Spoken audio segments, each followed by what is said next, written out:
Well, hello there, squirrely squirrels. Listening squirrels. What's that doing? Shining over here at me for? Oh, mercies. And one of my candles, doggone it. Well, now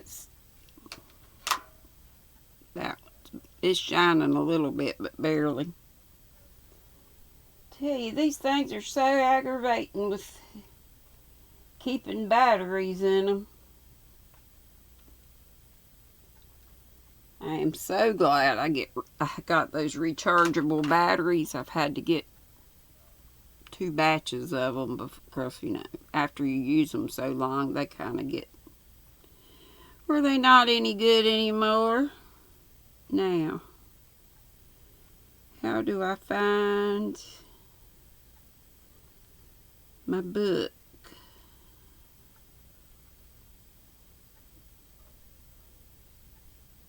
Let's see if I can find it. Yep, it's a coming. I hope y'all like this. I just wonder how it's going to end. I hope I get it. All right, we're at chapter 5 called The City Chap. Algernon Reginald Jones was a polished man of the world from the great city, and in his sophisticated hands our poor little Ermengarde was as a mere child. One could almost believe that 16-year-old stuff. Though she was more like 30, he said. Algy, my goodness, A-L-G-Y, was a fast worker but never crude. He could have taught Hardman a thing or two about finesse in sheiking, S-H-E-I-K-I-N-G.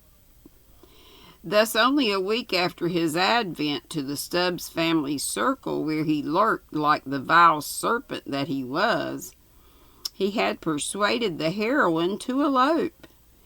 It was in the night that she went leaving a note for her parents, sniffing the familiar mash for the last time, and kissing the cat goodbye. Touching stuff. On the train, Algernon became sleepy and slumped down in a seat, allowing a paper to fall out of his pocket by accident. Ermengarde, taking advantage of her supposed position as a bride-elect, picked up the folded sheet and read its perfumed expanse, when, lo, she almost fainted. It was a love letter from another woman. Perfidious deceiver. Perfidious? She whispered at the sleeping Algernon. So this is all that your boasted fidelity amounts to. I'm done with you for all eternity. So saying, she pushed him out the window. Weren't they in a train? Wait a minute. Weren't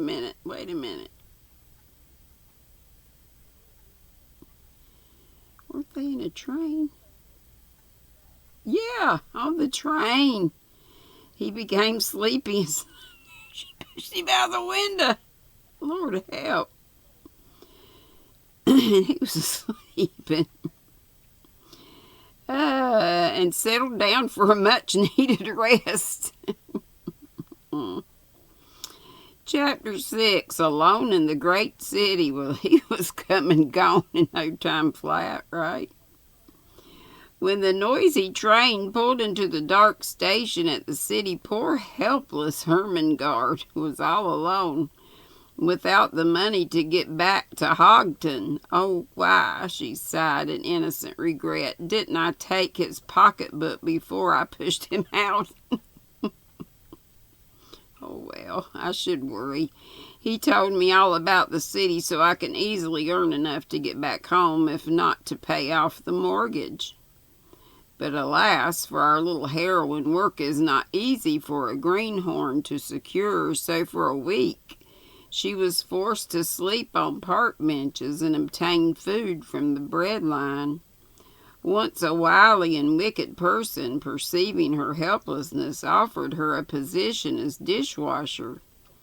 In a fashionable and depraved cabaret, but our heroine was true to her rustic ideals and refused to work in such a gilded and glittering palace of frivolity, especially since she was offered only $3 per week with meals but no board. She tried to look up Jack Manley, her one-time lover, but he was nowhere to be found. Perchance, too, he would not have known her, for in her poverty she had perforce become a brunette again, and Jack had not beheld her in that state since school days. One day she found a neat but costly purse in the park, and after seeing that there was not much in it, took it to the rich lady whose card proclaimed her ownership. Delighted beyond words at the honesty of this forlorn waif, the aristocratic Miss Van Itty adopted Ermengarde to replace the little one who had been stolen from her so many years ago. "How like my precious Maud," she sighed as she watched the fair brunette return to blondness. And so several weeks passed with the old folks at home tearing their hair and the wicked Squire Hardman chuckling devilishly. Chapter 7. Happy Ever Afterward. One day the wealthy heiress Ermengarde S. Van Itty hired a new second assistant chauffeur. Struck by something familiar in his face, she looked and gasped. Lo, it was none other than the perfidious, Lord, the guy she pushed out the train, Algernon Reginald Jones, whom she had pushed from a car window on that fateful day. He had survived. This much was almost immediately evident. Also, he had wed the other woman who had run away with the milkman and all the money in the house. Now wholly humbled, he asked forgiveness of our heroine and confided to her the whole tale of the gold on her father's farm. Moved beyond words, she raised his salary $1 a month and resolved to gratify at last that always unquenchable anxiety to relieve the worry of the old folks. So one bright day Ermengarde motored back to Hogton and arrived at the farm just as Squire Hardman was foreclosing the mortgage and ordering the old folks out. "Stay, villain," she cried, flashing a colossal roll of bills. "You are foiled at last. Here is your money. Now go and never darken our humble door again." Then followed a joyous reunion, whilst the squire twisted his moustache and riding crop in bafflement and dismay. But hark! What is this? Footsteps sound on the old gravel walk, and who should appear but our hero, Jack Manley, worn and seedy, but radiant in face. Seeking at once the downcast villain, he said, "Squire, lend me a 10-spot, will ye? I've just come back from the city with my beauteous bride, the fair Bridget Goldstein, and need something to start things on the old farm." Then turning to the Stubbses, he apologized for his inability to pay off the mortgage as agreed. "Don't mention it," said Ermengarde. "Prosperity has come to us, and I will consider it sufficient payment if you will forever forget the foolish fancies of our childhood." All this time Mrs. Van Itty had been sitting in the motor waiting for Ermengarde, but as she lazily eyed the sharp-faced Hannah Stubbs, a vague memory started from the back of her brain. Hannah's her mom, right? Then it all came to her, and she shrieked accusingly at the agrestic matron. You, Hannah Smith, I know you now.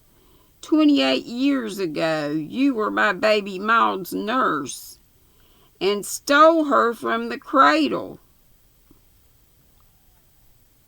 So Ermengarde's her real young'un. Stole her from the cradle. Where is my child? Then a thought came as the lightning in a murky sky. Ermengarde! You say she is your daughter? She is mine. Fate has restored to me my own. No, she said my old.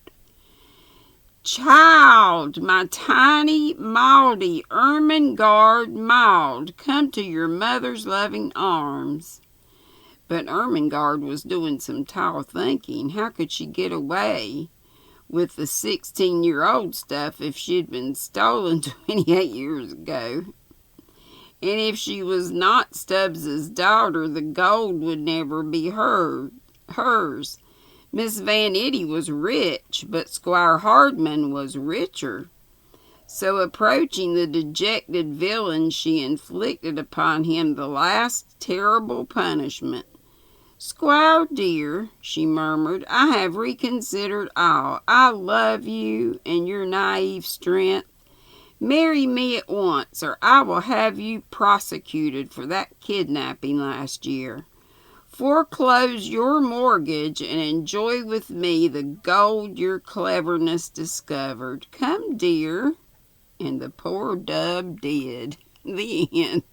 I don't know what was really scary about it. Maybe it didn't proclaim to be, but it was funny. I like that one. Except I kind of would like scary. Let's see what else we can find. That's all though for tonight. So you'll find out what we're reading tomorrow. Love y'all. Be sweet, don't be ugly.